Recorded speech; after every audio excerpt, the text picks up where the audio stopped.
r/AskReddit. What is the dumbest idea you have ever had that actually worked? In university I was late on an assignment that was supposed to be in my TA's Dropbox by noon that day. I didn't manage to get there until almost 3, so I was sure he had already emptied it. Now, the Dropboxes were literal boxes in cubbies with a slot on the front and a lock on them that prevented them from being pulled out. The rack holding them was just a basic metal frame with about 5 rows of boxes. My TA's box was somewhere in the middle of the shelf. So I figured, I'm late anyways, why not take a chance? And slipped my assignment into the box below my TA's box. I got my assignment handed back a few weeks later than everyone else, and it had a note from another TA scribbled on it that said, "Looks like this fell into my box by mistake." I got full marks on the assignment. That's genius. The trick is to make the professor reasonably believe that it was their own error, or some genuine accident or circumstance beyond the student's control. I used to send in papers late via, I made an error in the email/file, by crafting fake corrupted files. Is it hard to craft a fake corrupted file? Back when I was in college, you just needed to set Windows to show file type and rename it. It worked twice, and one time it didn't. Fortunately, the professor of that class just told me, next time you need an extra day, just ask please. Lol.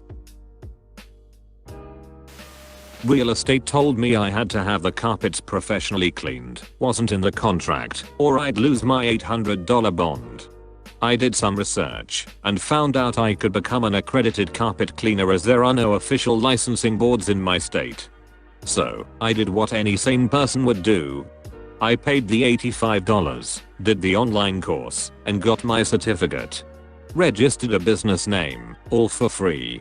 Handed the property management a copy of my accreditation and an invoice for services.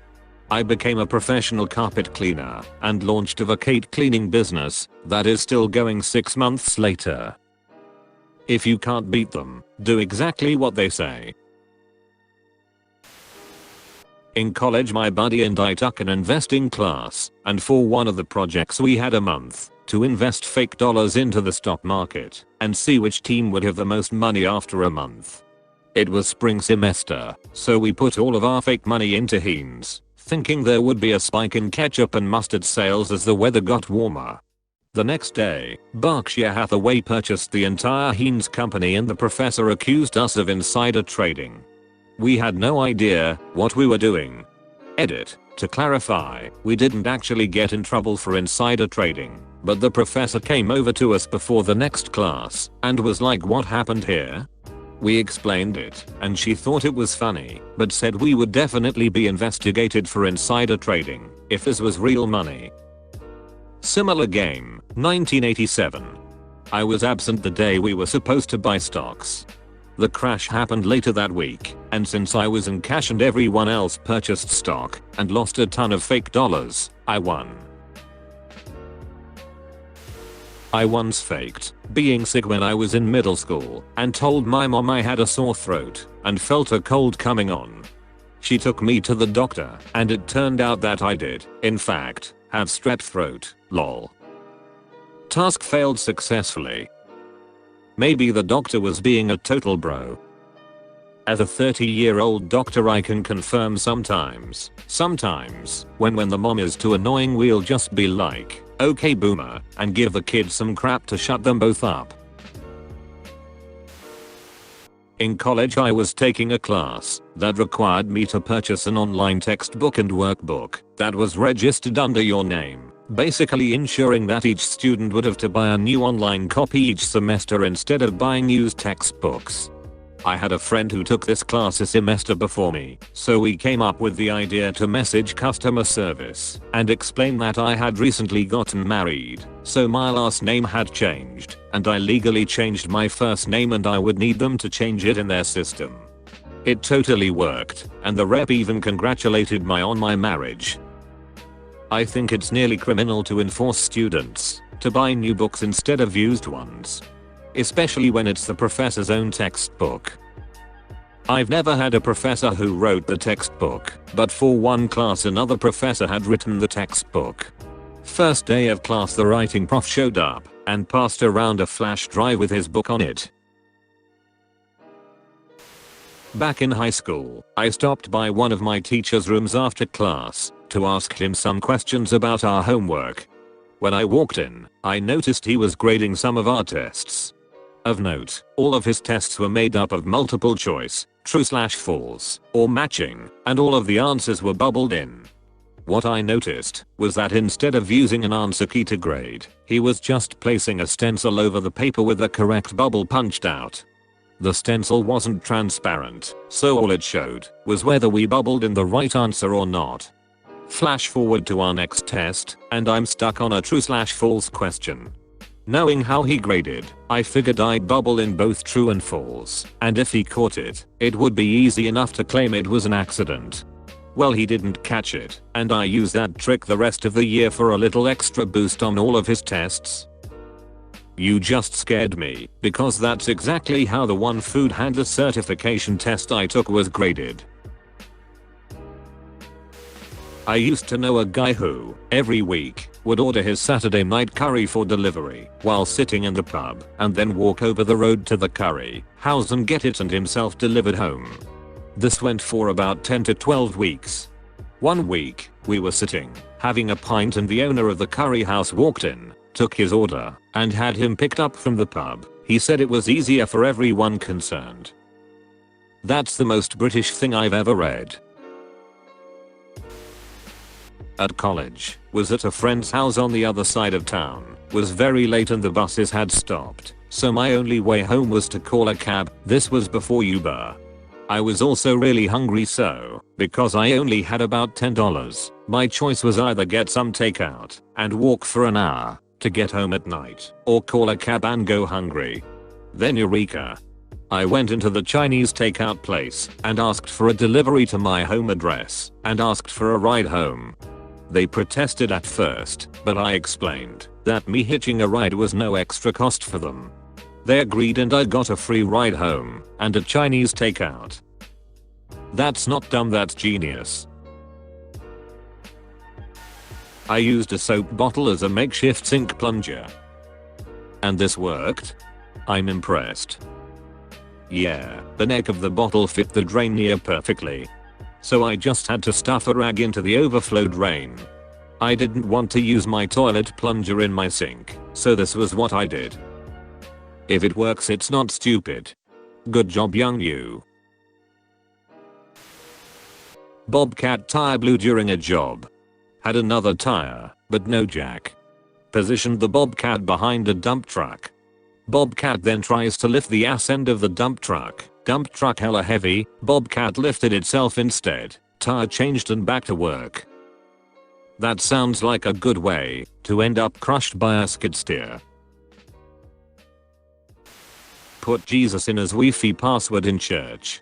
It worked. Huh. Jesus really is the answer. I once got an extra day to work on a video project in high school by coming to class with a video that was just a quarter second of blackness, eagerly volunteering to go first, then acting confused and scared when the file didn't work. The teacher took pity on me and told me to just bring it the following day, and I got to finish it that evening and still got full credit, as if I did it on time. I once completely blanked on an essay assignment and didn't realize till I was sitting in class. Luckily, the teacher didn't collect the essays till the end of class and I proceeded to write the whole paper in my notebook during lecture. When people were handing in essays, I went up and told the teacher that I forgot to print it, but I had a version in my email showing him the handwritten one to prove I had completed the assignment. He let me go print it, and I typed the whole thing up in like 5 minutes, ran back, handed it in, and got like a C or B. Couldn't argue that, since I was about to get a 0. Breaking into my own house through the kitchen window using a piece of wire and a wooden table after I was locked out. I want to hear how the hell you did this. Well, I arrived home with my mom and my little cousin and we realized we forgot the keys at my grandma's house, way the hell across the city. Mom calls my dad to bring his keys. He was working at the time and he'd take an hour to arrive, so we'd have to wait outside. I went full hell no mode and kept looking for other ways in.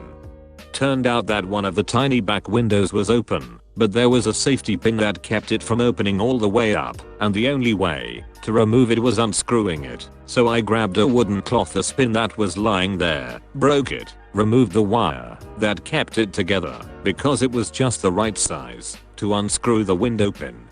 I did it, pulled a table underneath the window so I could climb inside, and just like that I managed to successfully break into a house at age 13. Not my idea but my mom's. I dropped one of my earrings and couldn't find it, so she threw my other earring on the floor and it happened to land next to the first one. That's not dumb. Your mom is clearly just a witch. I'm a poor student living in Germany. Students are required by law to have health insurance. The university will expel you if you don't have health insurance. The lowest rate I could get was about €189, $208 a month. I usually don't even spend that much on food. There was just no way that I could pay such a high rate. I wrote my insurer countless letters and emails explaining how there was no way that I could pay €189. They refused to lower my rate, explaining how they are just following the law. They even informed my university that I had failed to pay health insurance. The university then threatened me to exmatriculate me. In my desperation, I wrote the German Ministry of Health. I explained myself and asked them to talk to my insurer. A week later I received a letter from my insurer informing me that they had cut my rate to a mere €89 a month and that this reduction was applicable to all month prior. My rate is about to go up again, but this time I should be able to manage. Wow, you got insanely lucky. Good job reaching out to someone so high up. It probably wouldn't work in this day and age, but back when I was young I was tired of retail and wanted an office job. I just lied my ass off and pulled a total George Costanza what with friends, coached to answer their phones as a business and such. Got hired as an admin assistant and been steadily moving up since. I think about doing this all the time to start a new path. Just scared I will not be able to BS my way in the door. Back in the flip phone days, I had dropped mine and the screen stopped working. I could make and receive calls, but the screen was just completely blank.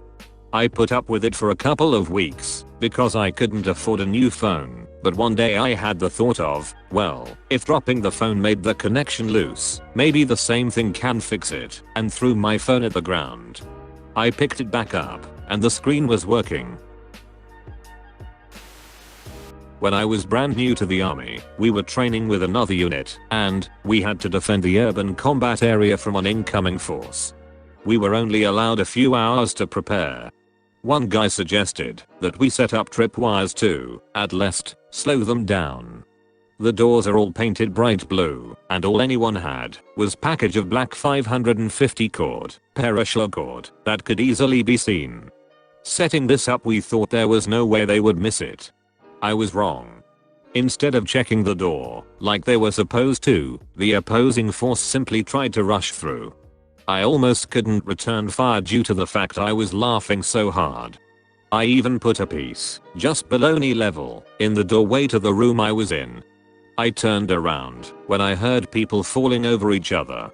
I looked and almost the entire squad was crawling on top of each other trying to get up.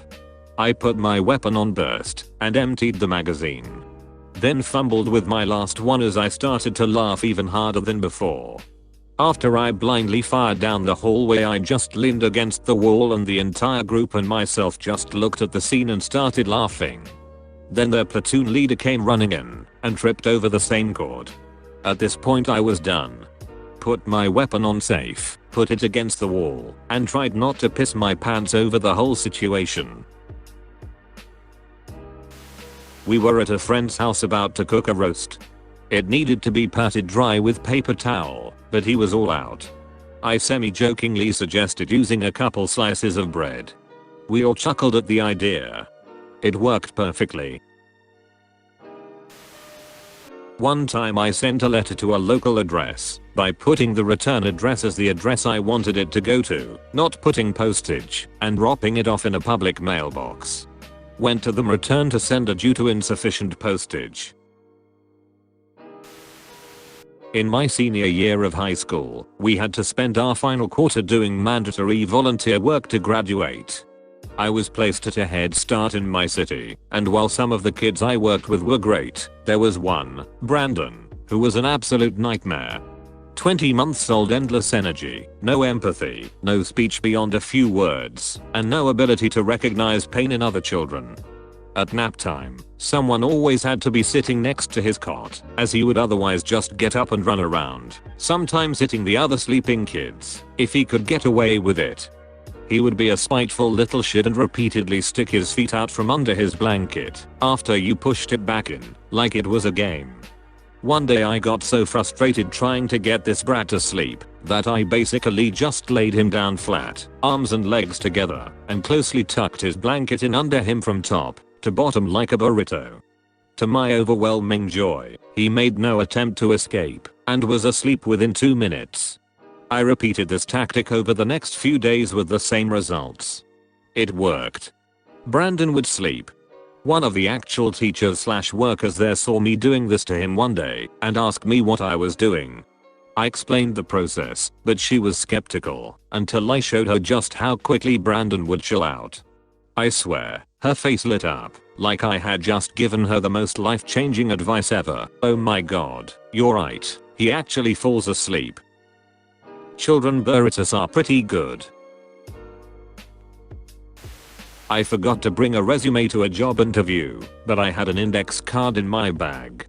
I cut the index card in half and wrote my name, my contact info, and creative problem solver in my best handwriting, and gave a copy of my business card to both the interviewers. I got the job. I mean, you weren't lying. This idea could easily gotten me fired if it went wrong. I was working as art director at an animation studio, making videos for clients. One client was especially pesky about the use of yellow in the background. They wanted it to be that of their logo, which was this horrible neon plus yellow. We advised against it, but after numerous calls we had to cave and gave a version with that color. They hated it and asked for a change.